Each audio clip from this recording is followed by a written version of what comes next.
정해와 정토.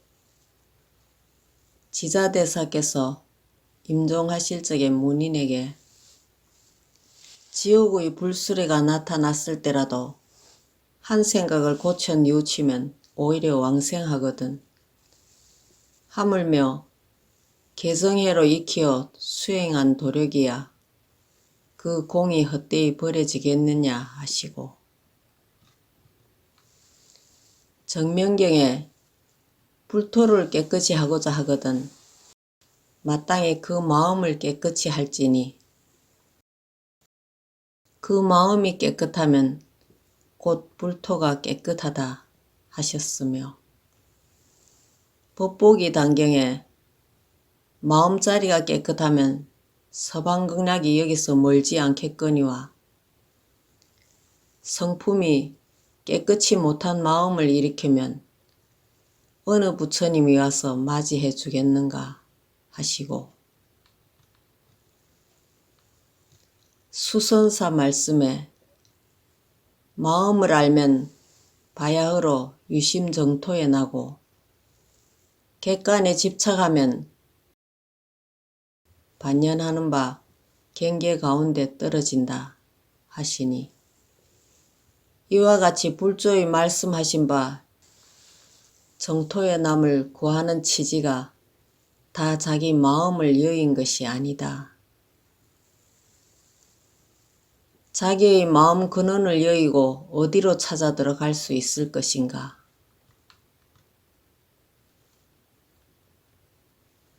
열애부사의경 개경에 3세의 모든 부처님이 다 있는 바가 없어서 오직 자기 마음을 의지한 것이니, 보살이 만일 모든 부처님과 일처법이 다 오직 마음인 줄 사무쳐 알아서 법성에 안주하여 움직임 없는 경계 곧 수순인을 얻으면 초지에 들어서 몸을 버리고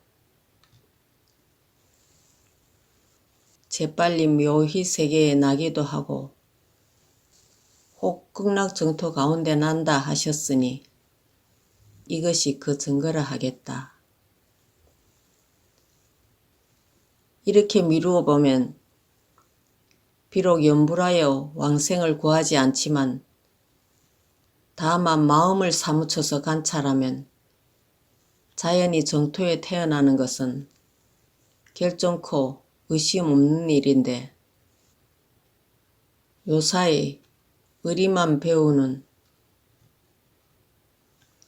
의학사문이 도를 구하면서 다 바깥상에 집착해서 낯을 서방으로 향하여 큰 소리로 부처님을 부름으로써 도행을 삼고 전부터 익히던 마음자리를 발명한 불조의 비결을 명리의 착이라 하고,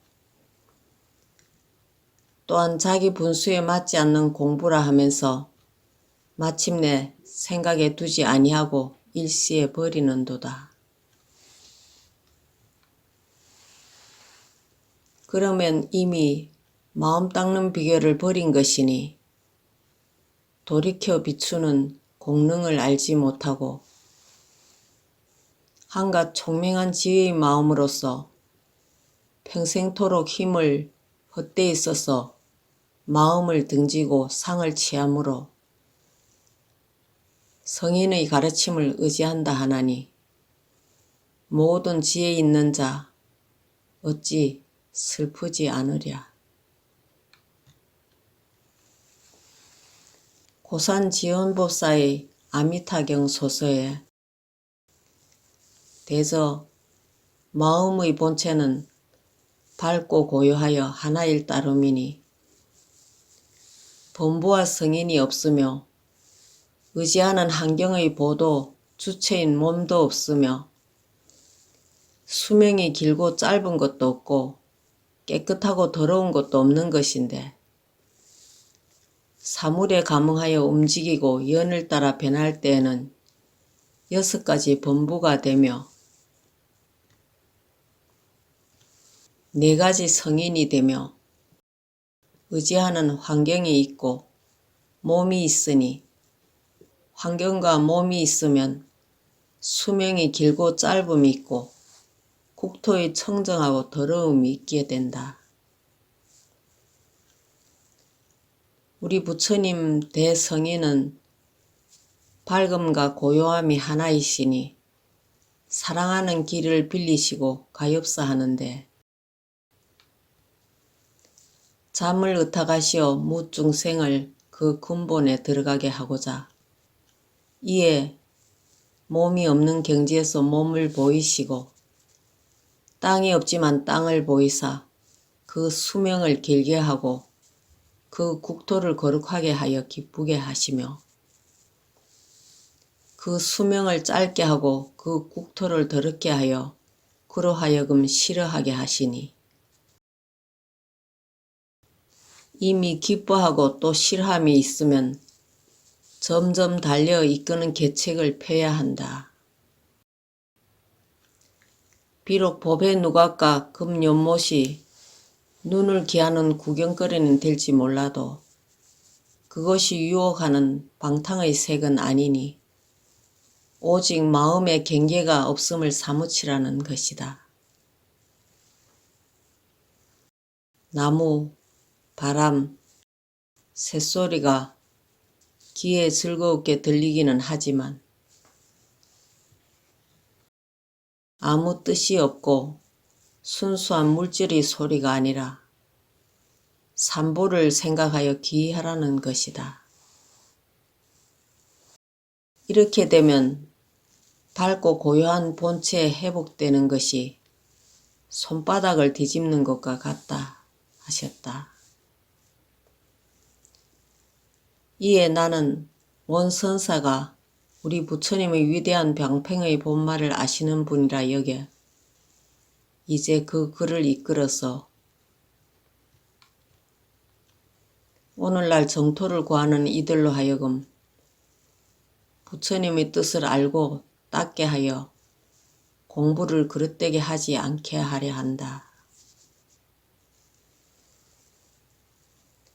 부처님의 뜻을 아는 이는 비록 부처님 이름을 생각해서 왕생을 부지런히 구하지만 저 부처님 경계의 장엄은 오는 것도 없고 가는 것도 없으며 오직 마음을 의지하여 나타나서 진열을 여의지 않는 줄을 알아라.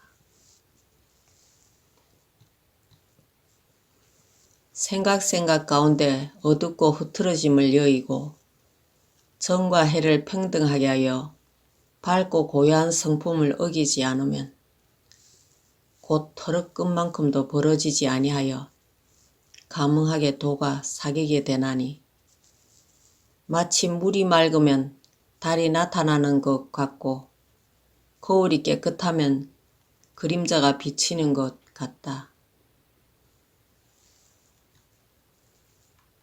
그러므로 만선동기집에 부처님이 실로 오는 것이 아니며 마음도 또한 가는 것이 아니라 가뭉의 도가 사귀어서 오직 마음이 스스로 나타난다 하셨고 또 개에 이르시되 예경하는 자와 예경의 대상인 부처님의 본성이 공적하다. 그래서 가뭉의 도가 사귐을 헤아리기 어렵다 하시니 이 사람은 반드시 마음 밖의 경계를 취해서 잘못된 개교를 고집하지 않으므로 모든 마군이 이를 초래하여 부처님 뜻을 어기지 않는 사람이다.